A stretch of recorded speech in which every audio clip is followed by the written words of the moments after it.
Hello, ladies and gentlemen. Welcome to Nerd News. I am your host, and we are going to be talking about the new Deus Ex game that was canceled by Embracer Group.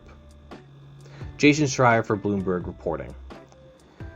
The Swedish gaming company Embracer Group AB, which is basically a conglomerate of people that just bought up a bunch of studios, is canceling a video game in the beloved Deus Ex series after 2 years of development and will lay off a number of employees as part of an ongoing initiative to cut costs, according to people familiar with the moves. Moving over to Kotaku, because I'm not paying a fucking fee to Bloomberg. God bless Jason Schreier, though. He's a great journalist. Kotaku, Alyssa Marquette. The last Deus Ex game was 2016's Deus Ex Mankind Divided. For all intents and purposes, not a bad video game. The cancellation comes not long after the Swedish conglomerate snatched up a bunch of publishers and studios, failed to secure a $2 billion deal, and subsequently laid off 5% of its workforce. And according to Bloomberg, more layoffs could be hitting Eidos Montreal, which is the game that was working on the Deus Ex game, in the wake of the Deus Ex game cancellation. The Embracer Group has spent the last few years gobbling up studios like the fattest hippopotamus in a game of hungry hippos. In 2021, it became Europe's most valuable video game developer after it announced nearly 30 takeovers within a year, growing from a relative unknown to a massive monolith in a short span of time. It bought Gearbox, the people that make Borderlands, and also bought HIMediaTV, the people that made, Star Wars remasters, as well as 3D Realms, Ghost Ship Games, Crystal Dynamics, Eidos Montreal, the Deus Ex people, and Square Enix Montreal, after Square Enix liquidated most of their presence in the West.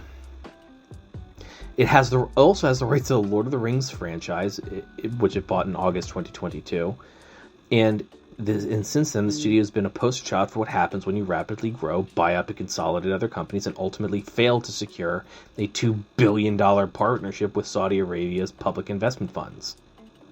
In other words, late-stage capitalism. Gotta give Kotaku credit where credit's due for actually calling out the elephant in the room. Square Enix Montreal briefly rebranded as Onoma before being completely shut down in November 2022, and Saints Row Studio Volition was closed in August 2023. Embracer announced a restructuring in November that same year, confirming the company laid off about 5% of its workforce beginning in 2023 and seemingly canceled 15 projects, many of which were unannounced. And here's what I'll say.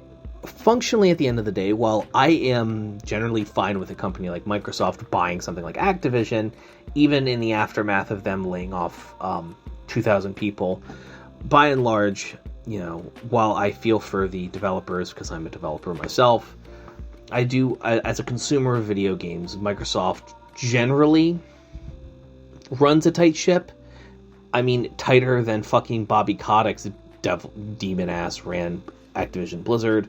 So I don't really, in seeing how well ZeniMax Studio has been running the Elder Scrolls Online, I don't really have that much of an issue with it. But Embracer Group's a wild card. They strike me as less of a company that believes in making things and producing things, and more of just like a VC fund that is just waiting for the line to go up and then liquidate.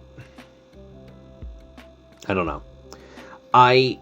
I was kind of okay with Embracer Group when they first came around, because they were funding a lot more projects, especially things that I wanted to see and things that needed to be seen, but over time it's just becoming a giant fat pig that is going to eventually be led to slaughter and liquidate everything, and millions of people are going to lose their jobs regardless.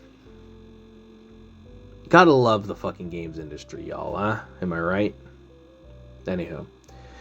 Ladies and gentlemen, this has been Nerd News. Thank you so much for your time, your listenership, your viewership. I've got to go call a recruiter back and debrief with them after a job interview today, which went well, by the way, so let's fucking go. Ayo, what's up? It's me.